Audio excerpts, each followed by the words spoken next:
सरकारें middle class को एक आत्मा रहित कंकाल समझती हैं जिसकी हड्डियों पे चढ़ के $5 ट्रिलियन इकोनॉमी बनाना चाहती हैं। सर, इस देश का मिडिल क्लास कमर तोड़ मेहनत करता है, लेकिन इस मेहनत के बावजूद मिडिल क्लास गरीब हो रहा है, अमीर नहीं हो रहा। गरीबों के लिए तो अक्सर सब्सिडीज और स्कीम्स लाई जाती हैं जो कि लानी भी चाहिए। अमीरों के लिए production linked incentives, rebate, tax incentives, न जाने क्या क्या लाया जाता है, लेकिन इस देश के मिडिल क्लास को कुछ हासिल नहीं होता। ऐसा लगता है कि सरकारें समझती हैं कि देश के मिडिल क्लास के ना सपने हैं ना अरमान है, लेकिन वो सोने का अंडा देने वाली वो मुर्गी है जिसकी गर्दन जब चाहे मरोड़ के टैक्स वसूल लिया जाए। इसी के चलते सर मैं कहना चाहता हूं कि इस देश में मांग यानी कि डिमांड इसलिए गिर रही है क्योंकि इस देश का मिडिल क्लास सिकुड़ रहा है।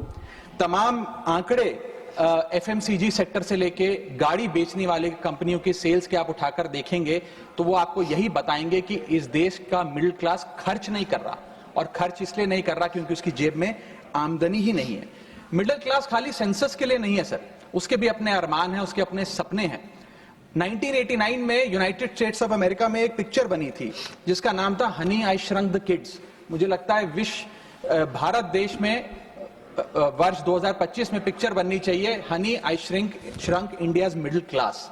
सर, मैं आपको साफ तौर पे बताना चाहता हूं कि मिडिल क्लास टैक्स उससे वसूला जाता है जैसे उससे किसी अधिकार से हम टैक्स ले रहे हैं और सुविधा उसको एहसान मुताबिक दी जाती है। सर, नेस्ले इंडिया के अभी आंकड़े आए जो इस देश की सबसे बड़ी एफएमसीजी कंपनियों में आता है। उस आंकड़ों में यह पता लगा कि 8 वित्तीय वर्षों में इस वर्ष सबसे कम ग्रोथ उन्होंने दर्ज कराई है। और जब नेस्ले इंडिया के चेयरमैन से यह बात पूछी गई कि क्यों आप अपनी लोएस्ट ग्रोथ पर आ गए, तो नेस्ले इंडिया के चेयरमैन ने कहा कि भारत का मिडिल क्लास खरीद नहीं रहा, भारत का मिडिल क्लास सिकुड़ रहा है। मैं महंगी गाड़ी और महंगे मकानों की बात नहीं कर रहा सर, लेकिन सस्ती गाड़ी और सस्ते मकान जो मिडिल क्लास खरीदता है उनकी डिमांड घटती जा रही है, उसकी प्रोडक्शन घटती जा रही है, जिसका सीधा इंपैक्ट हमारी इकोनॉमी पर है। काफी चर्चा हुई सर सरकार द्वारा कि हम मिडिल क्लास के लिए 12 लाख की टैक्स रियायत लेकर आए। मैं सर बतौर चार्टर्ड अकाउंटेंट ये बताना चाहता हूं कि ना ही ये टैक्स एग्जेम्पशन है, ना ही ये टैक्स डिडक्शन है, ये एकमात्र टैक्स रिबेट है। इस रिबेट का स्वागत हम सब करते हैं, हम सबको खुशी हुई, लेकिन मैं आपको इन तीनों में फर्क बताना चाहता हूं और ये दिखाना चाहता हूं कि कैसे चोर दरवाजे से इंडियन मिडिल क्लास से अभी भी इनकम टैक्स वसूला जा रहा है। पहली चीज सर, ये इनकम टैक्स एग्जेम्पशन नहीं है। एग्जेम्पशन होता है जैसे एक सोर्स ऑफ इनकम पर इनकम टैक्स लगे ही ना, जैसे कि इस देश में एग्रीकल्चरल इनकम, खेती बाड़ी से जो कमाई होती है उस पर कोई इनकम टैक्स नहीं लगता। ये वो नहीं है।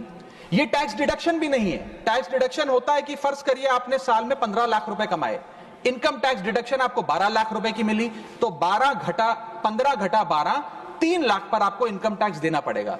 ये टैक्स डिडक्शन भी नहीं है, ये टैक्स रिबेट है। यानी कि 12 लाख तक अगर आपने पैसा कमाया साल में तो आपको इनकम टैक्स नहीं देना, लेकिन जैसे ही 12 लाख से ज्यादा, फर्ज करिए आपने 12 लाख 1,000 रुपए कमाया, तो पूरे 12 लाख 1,000 पे आपके स्लैब अनुसार आपसे इनकम टैक्स वसूला जाएगा। और दूसरी चीज, कैपिटल गेन्स पे, यानी कि अगर आप अपने कोई मकान बेचते हैं, सोना बेचते हैं, इक्विटीज बेचते हैं, शेयर्स बेचते हैं, उस पर जो कैपिटल गेन पे, मुनाफे पे लगता है टैक्स, वो इस 12 लाख की सीमा में नहीं आएगा, उस पे आपको अतिरिक्त टैक्स देना पड़ेगा। सर, लेकिन इस 12 लाख की रियायत से कितने लोगों को भारत देश में फायदा हुआ, यह भी समझने की आवश्यकता है। हम 140 करोड़ की आबादी वाले देश में रहते हैं, जिसमें मात्र 8 करोड़ लोग इनकम टैक्स की रिटर्न भरते हैं, और इन 8 करोड़ लोगों में से मात्र 3 करोड़ लोग इनकम टैक्स भी भरते हैं।